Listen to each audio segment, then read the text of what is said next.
In this lesson, we're going to look at functional stateless components. Why would you use a functional stateless component? Stateless functions, as components, have no state management. You don't have to worry about managing state values. They are just pure functions executing and returning your JSX. It will also make your codebase easier to read for understanding and easier to write, and they are also faster, giving you a performance improvement. Also, your stateless functional components won't require you to use the this keyword. If a component doesn't need a state, then this is your go-to component. Best practice is to aim to use stateless components as much as you can. Alright, let's go ahead and jump into our course. Let's create a new folder called Section 2.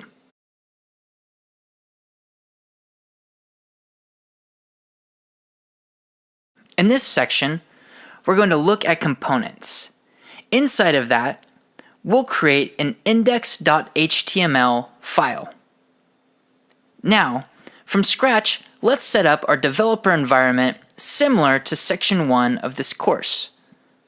First, if you have Emmet, you can type in HTML:5. Then press Tab, and this will create our initial HTML boilerplate code. Next, we'll go ahead and give this a title. We'll call this Stateless Functional Components. The next thing we need is our script tags to bring in our React, React DOM, and Babel libraries.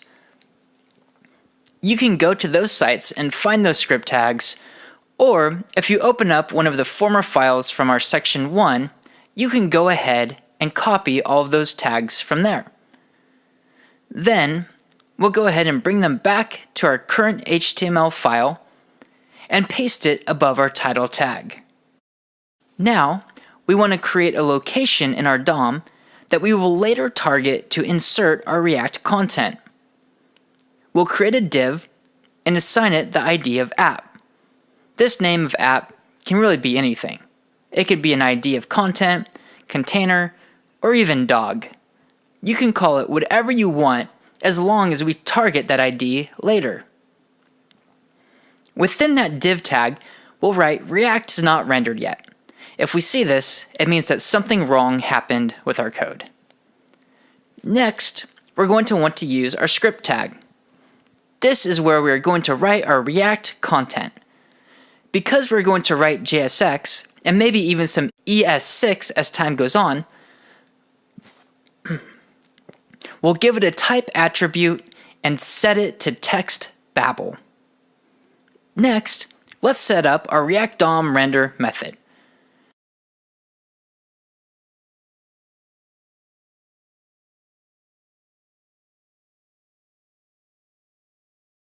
We're going to feed it two arguments. The first is the React content, and the second argument is the where of the location in the DOM we want it to be inserted. There's nothing new about the location that we are going to learn in this lesson, so we'll go ahead and fill this in now with document.getElementById, and we'll search for the div with the ID of app, or container, or content, or dog, whatever you named it. So let's get started with the what that we want rendered. We'll begin by creating our first stateless functional component. We'll begin with the var keyword.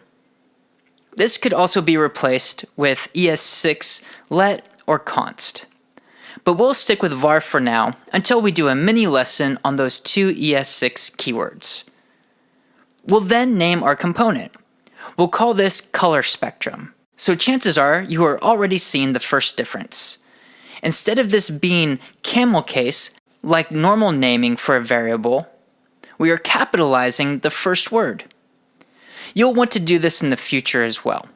Later, when we render this to the DOM, you'll see that only DOM elements such as h1, div, or p tags are lowercase. If it isn't an element like that, and it's a component, we need to capitalize the first letter. We'll set it equal to a function. This should really help reality to set in that components essentially do the work of a function. A function is like a button that allows you to run some code every time you click it, rather than writing the same code over and over again. We'll then type an opening and closing parentheses without passing in any arguments, and then an opening and closing curly brace for our code block that we want our component to provide. We'll then use the return keyword, an opening and closing parentheses. After that, you'll type a semicolon. This is optional, and the code will still function without it. I'll go ahead and insert it here to be consistent with what I've been doing. Next, we're going to return our JSX. This should be familiar to you.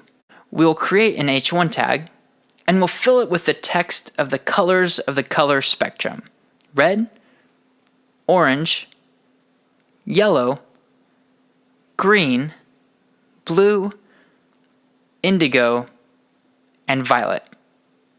And that's it. We've created our first component. To recap the syntax, we'll want to make sure that we capitalize our component. Also, our component will provide one return statement, providing our JSX. Now let's render this to the DOM. We've already taken care of where we want to render our React content. Now, this is going to be as simple as passing our variable color spectrum into the what argument. However, instead of just writing in color spectrum, we're going to make it a tag. And the required syntax is that this is going to be a closing tag. Now, let's go ahead and open this up in the browser and check it out. The result is that we get all the colors that we were looking for. Alright, great job. We'll see you in the next lesson.